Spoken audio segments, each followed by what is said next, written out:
Hey there YouTube, NinjaNick333. This is the Ravu, the Storebringer, deck that I was using against Mr. Dude 002 in my previous Kaijudo duel videos. There are some updates to it because obviously I got my butt handed to me. Playtesting this beforehand, I was only playing like noobs and stuff, so I didn't really get a good chance to feel around with it.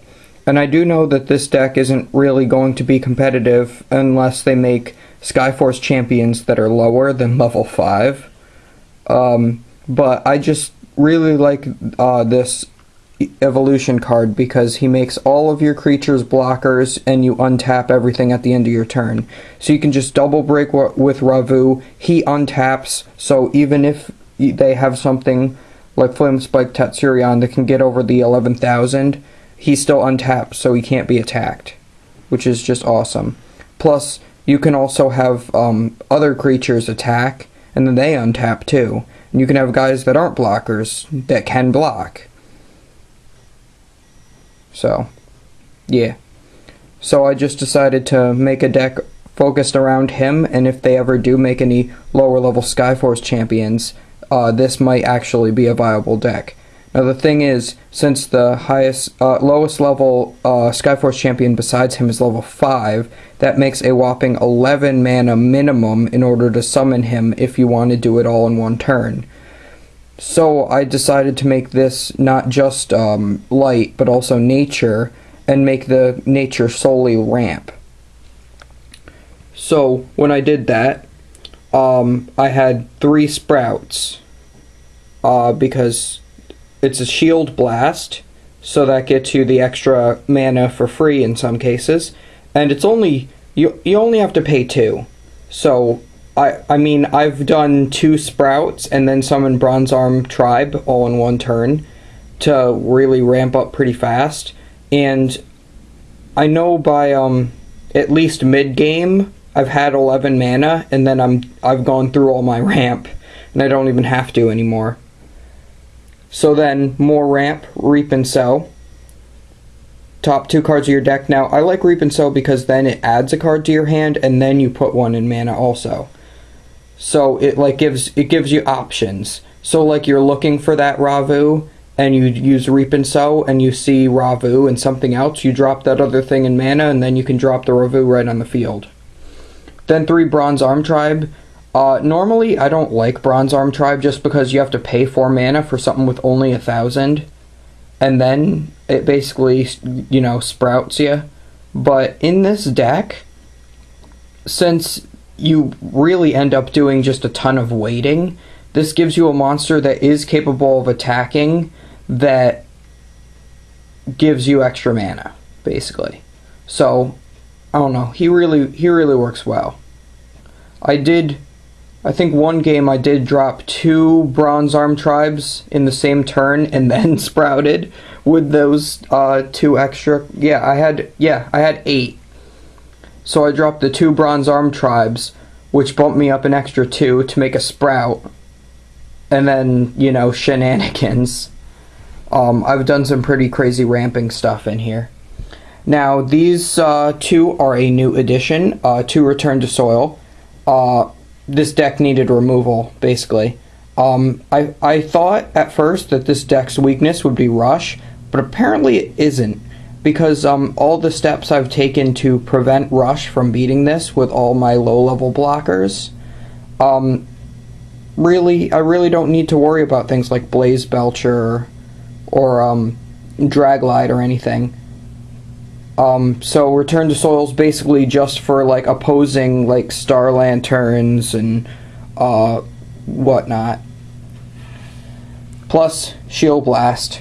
This deck, I did not get a single Shield Blast that wasn't Sprout, because Sprout was my only Shield Blast.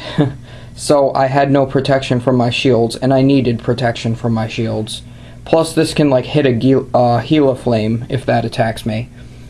Then there's 2 Tendril Grasp. Also, these are a new addition. Put all creatures level 3 or less from the battle zone into their owner's mana zones.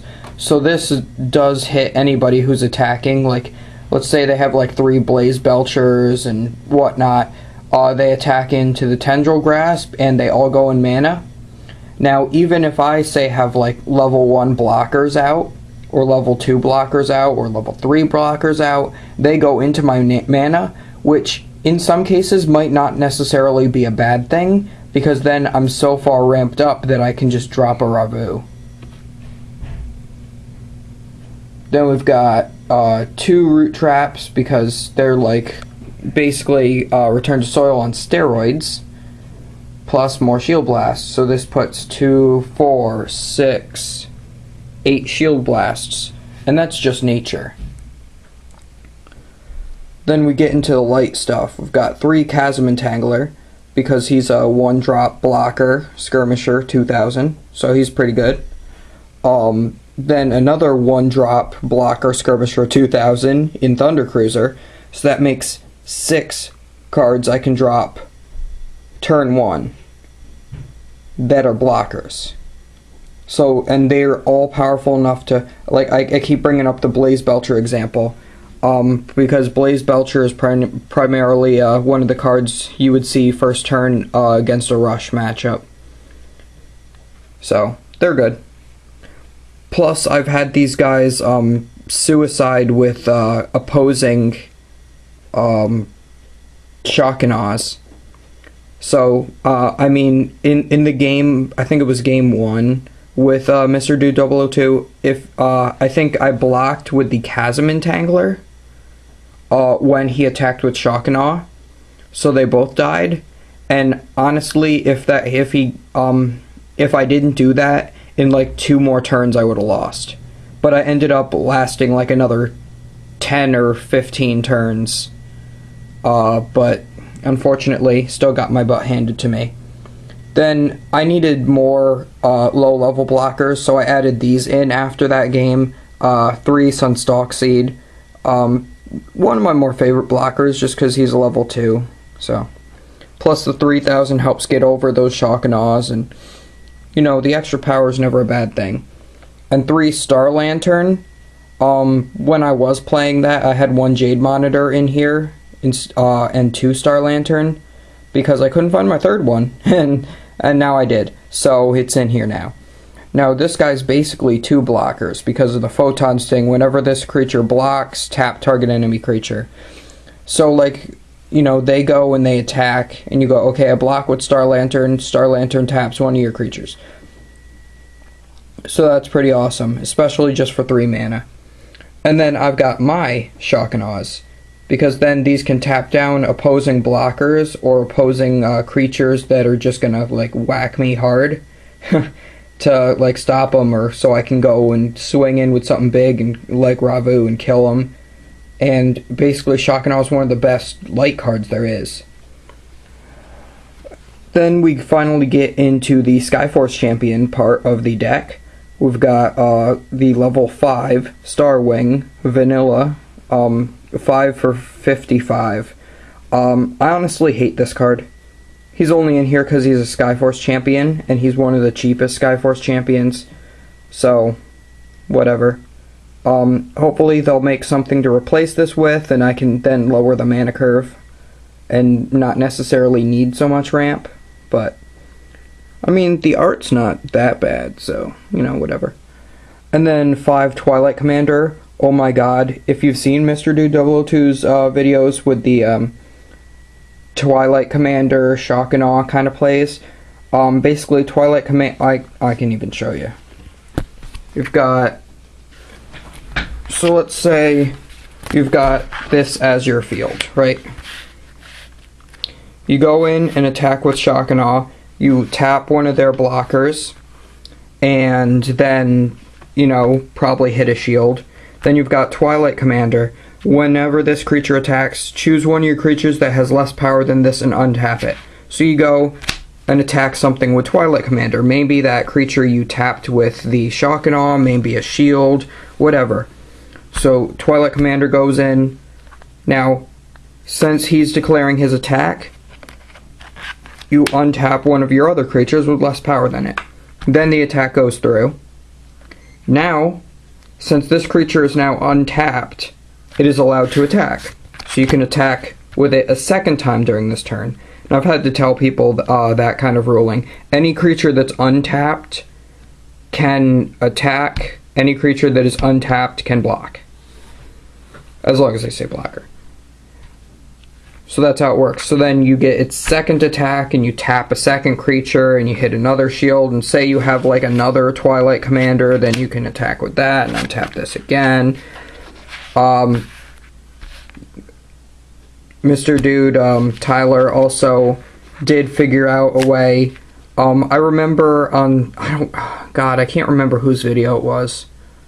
But it was way back in the early days of Kaijudo, where they met with some guys who were inventing the game, and they said that there was actually an infinite combo, and Tyler did manage to figure out what that was. So, Twilight Commander, any creature that's less power than it. So you get Alcadius, which is basically the same effect, except instead of less power than it, it's just any.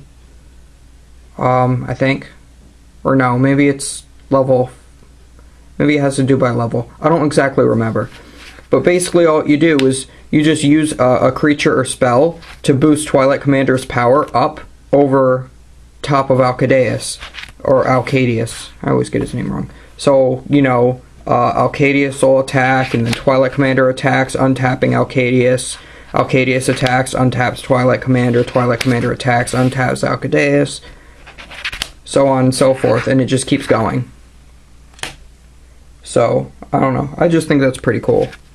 But you can't do that in this deck, because I don't have access to that card. But yeah, Twilight Commander's pretty awesome.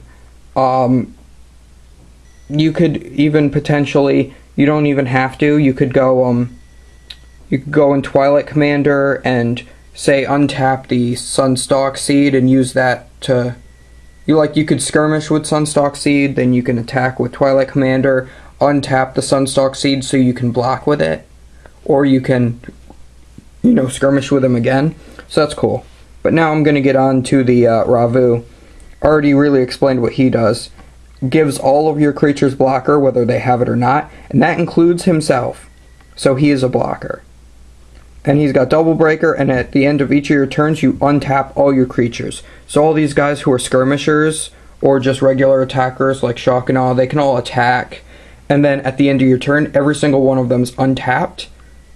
And since they're blockers, they can then block, which is amazing. Which is why I wanted to make this deck in the first place. And then finally, I've got 3 Stormspark Blasts. At first, I only did own like 4 Stormspark Blasts, so I had 3 in the other Light and Nature deck that I had. And I don't really want to swap cards between decks unless I really have to. So I only had 1 Stormspark Blast available, and then I was like, screw it, and I didn't even put it in, which was really stupid. Because we basically got to a point in the game where it was just whoever top decks Stormspark Blast first wins, but I didn't even have a Stormspark Blast in my deck. So I was just hoping for the Ravu, so that then I could just pound through all his blockers in time before he hit one of his 3 Stormspark Blasts, which I knew was going to eventually happen anyway. So these are a must in this type of deck. You can't go without these. Because, again, I thought I wouldn't have any problems with blocker-heavy decks, but apparently that's my weakness. But, anyways, guys, tell me what you think of the deck. Tell me what you think of me doing a deck profile in this style with all the cards laid out and just looking over them like this. Because usually I just put the cards in front of the camera, and then pull them away from the camera, and then set them in front of the camera. So, if you like it this way better, just tell me, because it's honestly a little easier for me. And, yeah, then I can have them all out. If there's any edits you can think of, tell me. Yeah.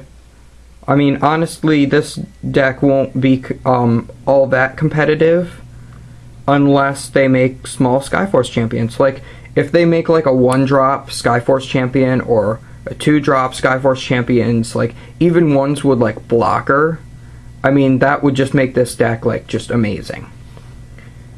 But I will see you guys in the next video. Later.